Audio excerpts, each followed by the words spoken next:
This is the Building Automation Monthly Podcast with Phil Zito, episode 99.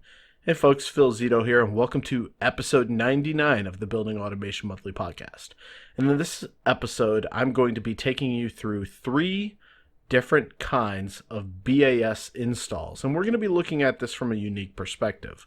We're going to look at a VAV install, a air handler install, and a chiller install. We're going to look at how would we go about installing the BAS components, what components would we install, how would we go about calculating labor, the programming, the install, etc.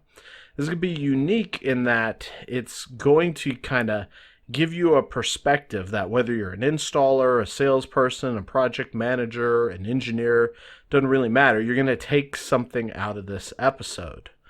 So I will forewarn you that my children are home and there is a very high likelihood that you're either going to hear dogs barking or kids screaming in the background of this recording.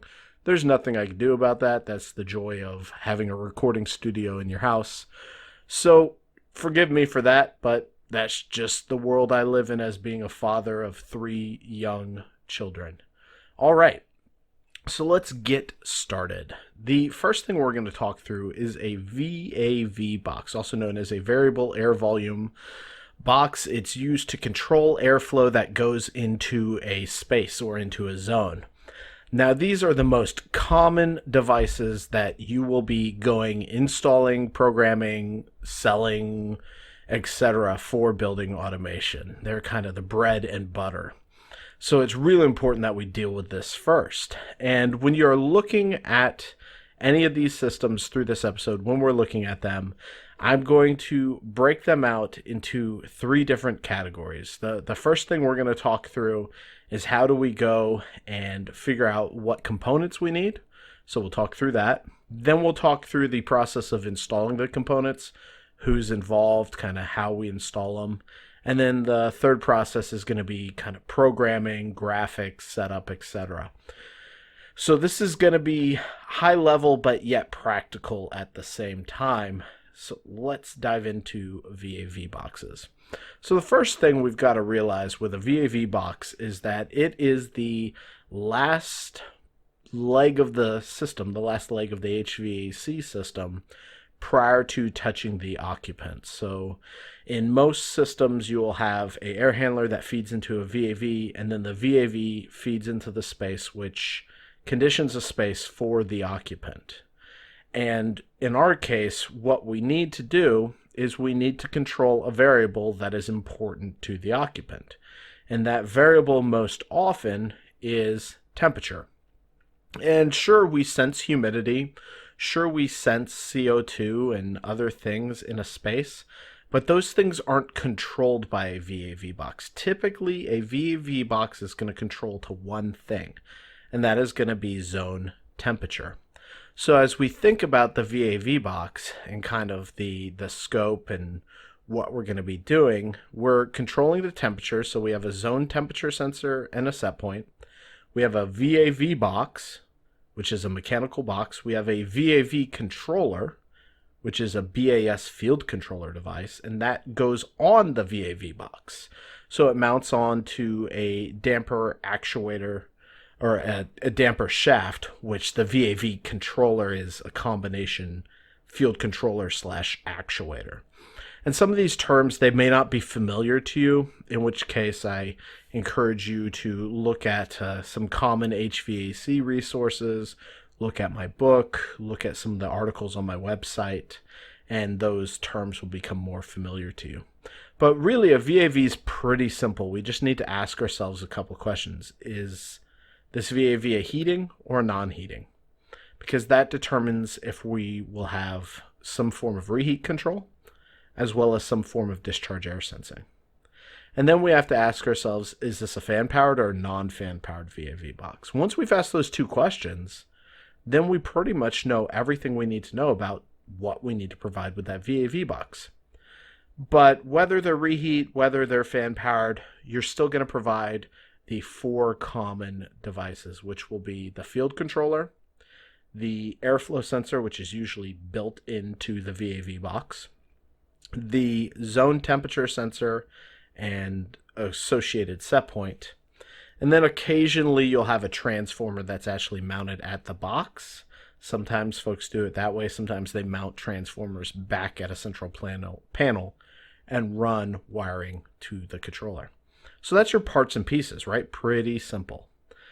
Next, we have to go and we actually install all of this. And now what we're doing is we are working with a couple different trades potentially. An electrician, both low voltage and high voltage, and potentially a mechanic, and then our BAS technician.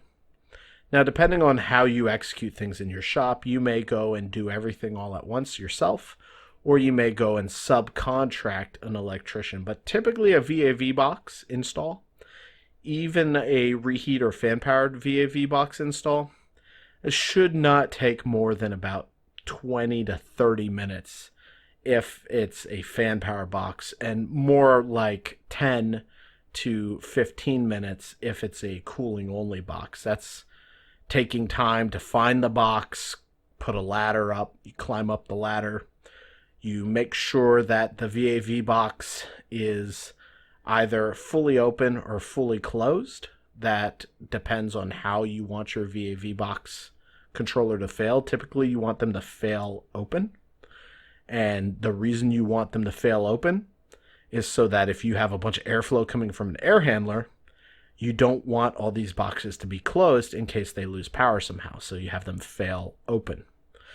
Now, what you do is you'd go put the actuator on the damper shaft, hook up the tubing for the airflow sensor, hook up the communication bus, and hook up the power, and then run the wire for the thermostat and kind of leave the thermostat dangling in the ceiling until we figure out where we're going to be putting the wall.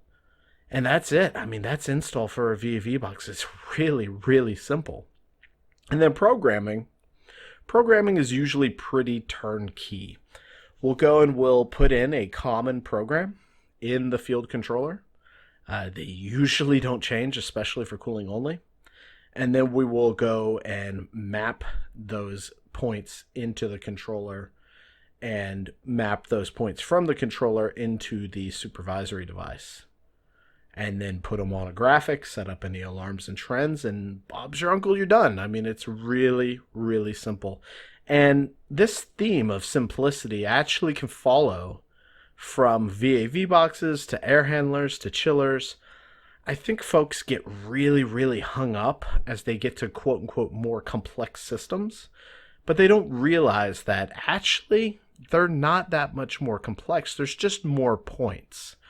And there's more points, there's more ways to wire things, so there's more variables, but the complexity, I mean, it's not that much more complex. I mean, really, HVAC is all about adding or removing heat from the ventilated air. I mean, that's really when it comes down to it.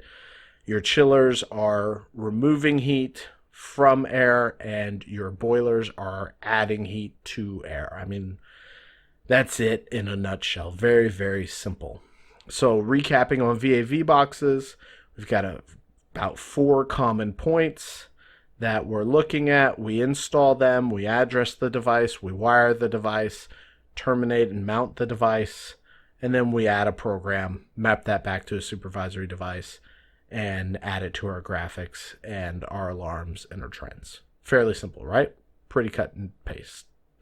And that's the cool thing. Especially if you're working with a customer who has standards that they've already pre-developed. This is why I kind of hammer the aspect of developing standards, because what can happen then is that when you have standards developed, you can get really, really fast with these VAV boxes. You can actually do something what's called factory package controls, where you're actually mounting these VAV controllers and addressing them and pre-wiring them, at least to the VAV components, at the manufacturer of the VAV box, and then shipping them out to the site. And that makes things so much faster. And then if you have standardized graphics and alarms and all that, I mean, oh my goodness, we're talking 20 to 40% reduction of labor on projects if you follow those kind of things.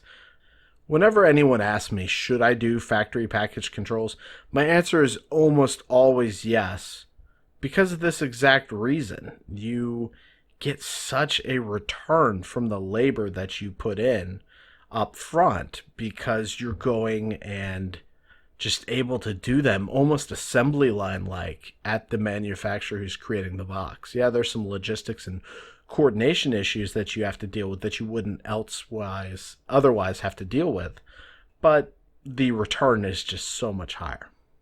Now, shifting to a simple air handler, and in this case a simple air handler would be a mixed air handler with heating, cooling, and a variable speed drive. So in this scenario, what we have is we have an air handler. It's got a mixed damper, which means a return damper and an outdoor air damper that oppose each other, meaning if that outdoor air damper is 60%, the return air damper is 40%. The ultimate thing is that the combined values of those two positions always have to equal 100. You're not going to have both return air and outdoor air typically open at the same time. And that is mixed air. You're mixing air. The purpose behind that is to control CO2, which is carbon dioxide, the stuff that makes people sleepy, so that way you can provide proper ventilation to spaces. Then you have heating and you have cooling, and this can be done a couple different ways. You can have preheat, which then leads to cooling, which then leads to reheat, and that would be when you're using economizer, which is that outdoor air, in situations and environments where the outdoor air may be cold and you want to preheat it prior to it entering the ductwork, because it doesn't really do too good to pipe some 30-degree air into a space. Things are going to get pretty cold. Now, with a air handler, there's also that VAV unit that's connected to that air handler, as I described, and we use a variable speed drive to vary the speed of the drive, which thus varies the flow coming out of the fan, or being rather pushed or pulled by the fan, depending on the fan type. And that then controls the airflow that is going into the ductwork. Now, there's a lot more points when we're dealing with an air handler. We're looking at a variety of different points. We're looking at control of the two dampers as well as the two valves, the reheat and the cooling. I'm assuming we're using water reheat and water cooling in this scenario. There's many other ways you could do it. There's control of the fan and the fan's speed. There's also a variety of safeties. Now, I know I'm asking you to visualize something on a spoken podcast, and for some of you that may be a little difficult. And if it is, I definitely encourage you to go take a look at the Honeywell Gray Manual, which has some really good sequences around HVAC and BAS controls, and has some really good graphical displays that list out what is going on in those controls. But like I said, you have a series of safeties. You have the supply fans and their associated safeties, so high static, low static. You have their pressure control. You have low temperature alarms, potentially, if you're using outdoor air in an environment that has the potential to freeze. I won't attempt to name every safety and every point that you would find in an air handler, because those are just going to be so different. But suffice to say, if you have a mechanism in the air handler to control some variable, like a fan or a coil or a damper, then you have to ask yourself, what do I need to control that damper? Well, I probably need an actuator. Well, what kind of control do I provide to that actuator? Well, if it's a mixed air damper, you're probably trying to do proportional control, because floating or something like that, incremental control, is probably not going to work too well. So you're going to be using proportional control, which then requires a 0 to 10 or 4 to 20 milliamp signal. And you can go through this process rather quickly, just looking at the different devices and components and thinking about what you would need. For fans, well, what do I need to be aware of, especially a variable speed fan? Well, overpressurization, underpressurization, so high and low static. I need to control my fan speed. How do I control that? Well, with duct air static, so I need a duct air static sensor somewhere in the duct. Typically, the folks will say 2/3 down the longest duct run. Some folks will say at the greatest disperse or the greatest mixing of box types. So it just depends. And you'll go and take a look at that and go and set up your duct static pressure or duct pressure sensor, whatever you want to call it. You'll set up the location accordingly. So once you've got all these things put in place, then it's just a matter of kind of following the process, your install. You go and lay out exactly what you want your electrician to do, what parts you want them to do. And once again, this is another opportunity for factory packaged controls. You can actually go and have all the sensors, all the actuators, everything wired up, pre-set up by the manufacturer, and you can go and actually have this all show up on site, ready to be wired, ready to be connected, and it makes life a lot easier. Now, in the past, a lot of manufacturers had quality issues, but they seem to have resolved these for the most part. And things are a lot better when it comes to having factory packaged controls. And it's definitely an area I'd push folks to move towards, especially if you have control standards, graphic standards, point standards. The more standardized you can get, the more pre-construction you can do prior to things hitting the site, the more efficient things are going to be, the faster things are going to be executed. It just makes everything so much smoother. With that being said, though, you'll typically go and take a power source. Most likely you'll have some form of control power, usually a 120 or 480 feed being fed in, that you then feed into a transformer, and that turns into 24 volt control power for both your controller as well as for your control devices. Now, there's kind of two schools of thought on this, whether you use power from a dedicated transformer for your controller and then power for your control devices. That's kind of where I lean towards, because then I have two separate power supplies that I can go and kind of troubleshoot. And it also gives me a sense that if I mess something up, which I've seen folks miswire or just mess stuff up with their control devices, their actuators, their sensors, etc. If somehow I mess that up, I don't necessarily feed that back into my controlled power line. Rather, I have a dedicated power supply to my field controller off its own transformer. And it just makes things a little bit cleaner.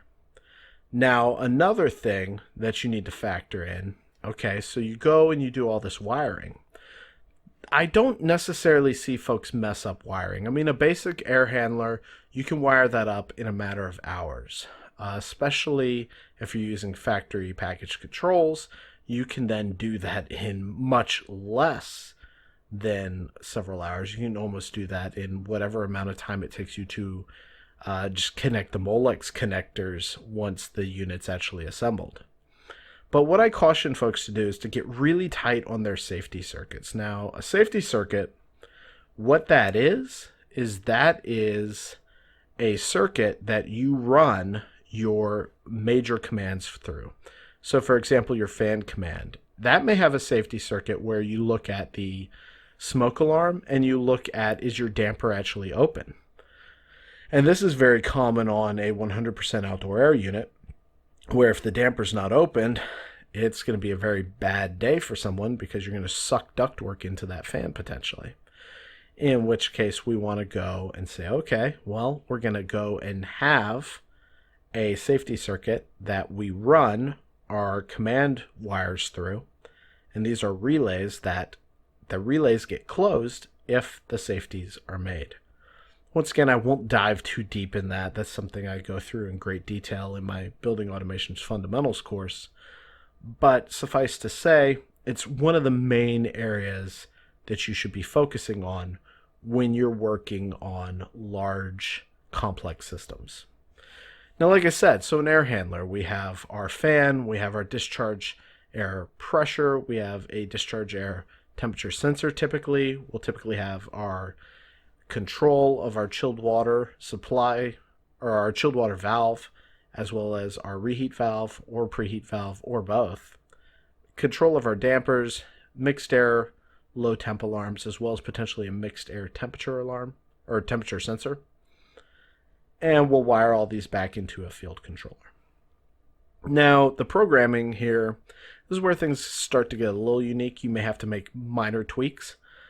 But the really good programmers, the really good folks at doing this, I don't care what you hear folks telling you about how you need to be good and you need to write your code because you can't trust the standards, da da da.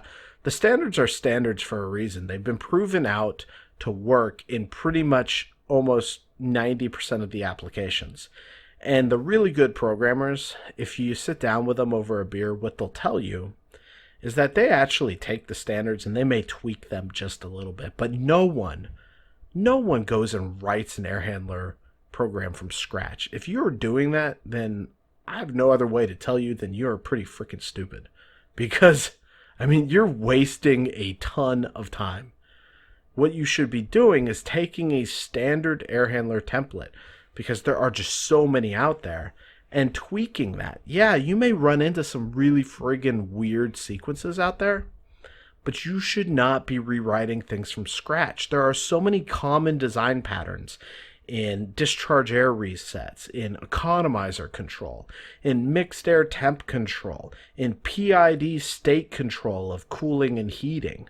There's so many pre-written code blocks that it just makes no sense for you to try to go tweak. So that's one thing. That's just kind of a tip.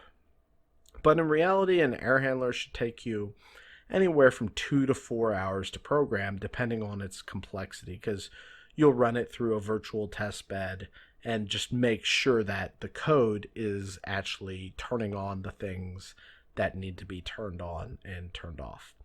And once again, you follow the exact same pattern of adding the address, mapping it into the supervisory device, adding it to the graphics, adding the trends and alarms, and you may go and add some global logic at this point where you take some VAV boxes and do resets of discharge air, etc.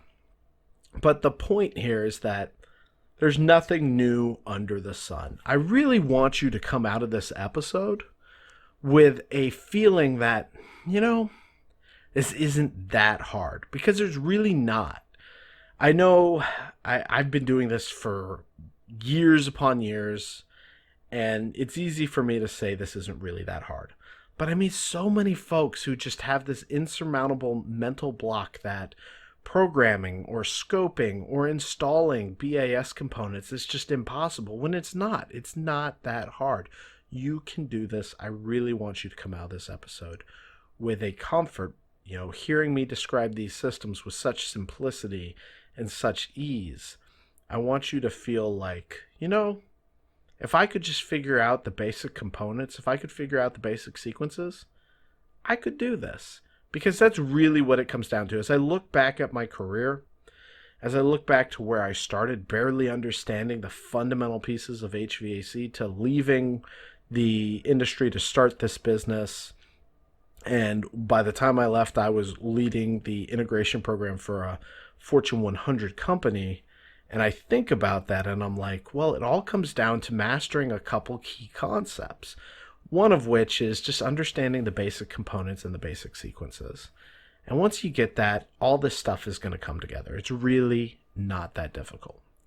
Now, the final unit type we're going to talk through, and just for the simplicity's sake, we're going to talk through an air-cooled chiller. I'm not going to go into a condenser-based chilled water plant where you've got cooling towers and potential heat traced loops and heat exchangers for low temp, heat exhaust and all that jazz. I'm not going to go into some of those advanced things.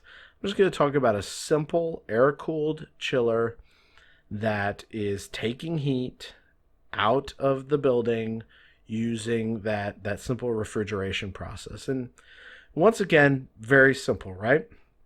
Chillers actually, in my opinion, are more easy, but that's not proper English. They're easier to do than air handlers.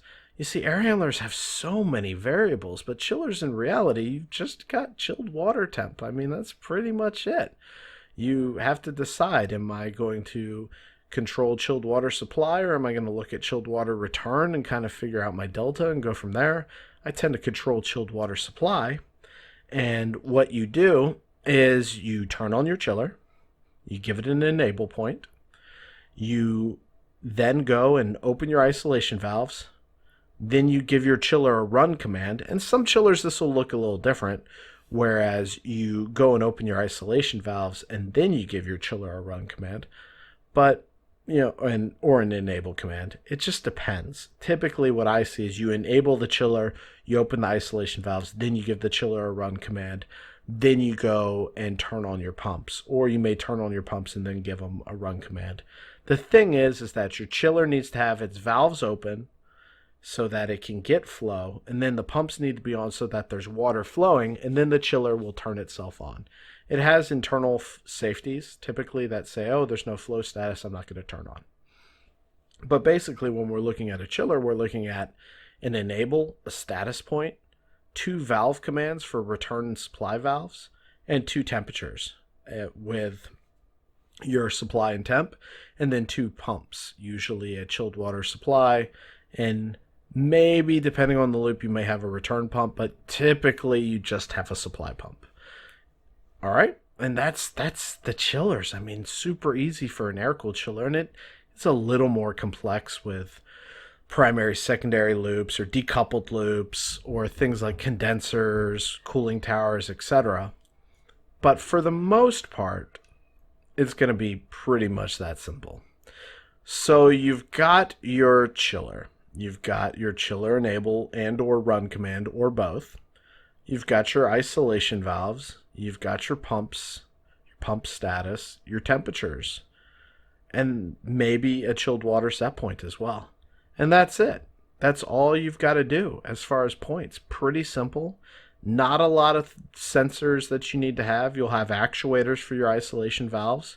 You'll have some, RIB U1C relays for your pumps.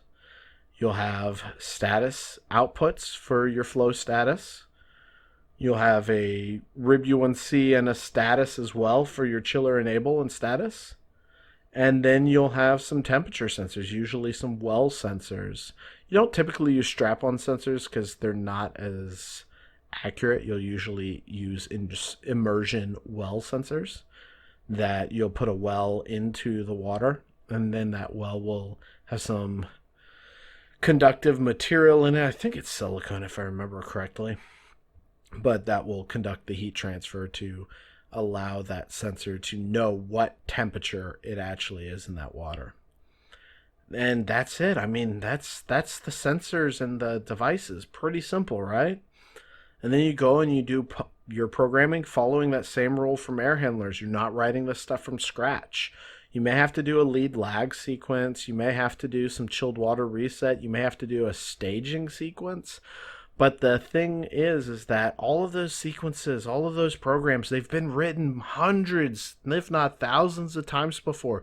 You shouldn't be rewriting these from scratch. If I hammer one thing through to you in this episode, it's going to be, don't rewrite this stuff from scratch. But that's just it right there, right? Is going and understanding that. And the typical chilled water program from start to finish is going to take 4 to 8 hours to write that program and test it out. And then once again, you have the electrician install. The big difference with chilled water or with chillers, as well as some air handlers, is that most of your wiring is going to be in conduit if it's not run actually. So air handlers, you may run your wiring inside the air handler, which I don't necessarily recommend.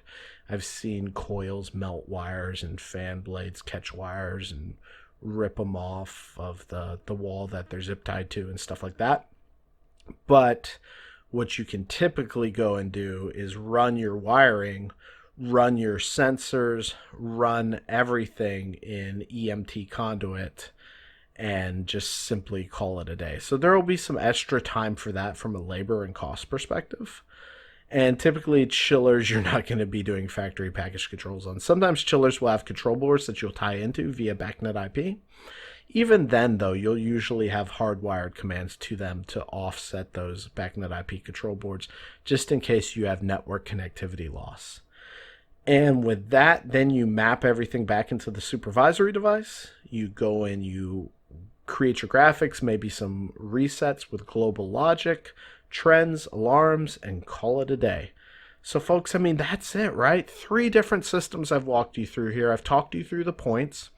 I've talked you through kind of how they operate at a very high level, the install process, programming, kind of tips and tricks, and then what you do afterwards. I hope that you were able to visualize this. I know that this is a very visual concept that we've went through in this episode, but nonetheless, hearing me talk through it, I want you to feel comfort and confidence when you're dealing with these. Will this episode go turn you into someone who can program or design or scope or engineer a central plant? No, it won't. But will it give you the comfort to go and start the research and kind of give you some ideas of, oh, it didn't really make sense when Phil said we need to have isolation and flow on that chiller prior to starting it. I wonder why that is. Maybe I should go Google that, or maybe I should go read Phil's article on central plants. These kind of things. I very much want you to go and do your research and kind of better understand. And one of the ways that you can do that is you can enroll in one of my online training programs. They're geared for this exact purpose, to help you visualize, understand, and execute concepts around building automation. And what makes them super unique is the ability to go and have lifetime access to this content. So maybe you don't deal with a specific system for a certain amount of time, you can always come back to that. And so I really encourage you, whatever path you take, to continue to grow in your education. Now, like always, everything I've covered in this episode, all the timestamps for the different topics I've covered, any links I've referenced, anything related to this episode can be found at buildingautomationmonthly.com/99. Once again, that's buildingautomationmonthly.com/99. And also, depending on when you're listening to this, if you listen to this when it goes live, next week I will be going to ASHRAE, the ASHRAE Expo, and teaching BAS 101 on Monday, the 22nd of January. I'd love to meet you. I'd love to shake your hand, get to put a face to a name. I've talked to a lot of you via email. It'd be great to meet you. So feel free to go in. Feel free to heckle me with all sorts of BAS related questions. I'm going to try to teach people the 101 of BAS in less than an hour. That's going to be an interesting challenge, but it's going to be a lot of fun. All right. Until next week, I look forward to seeing your comments and your questions.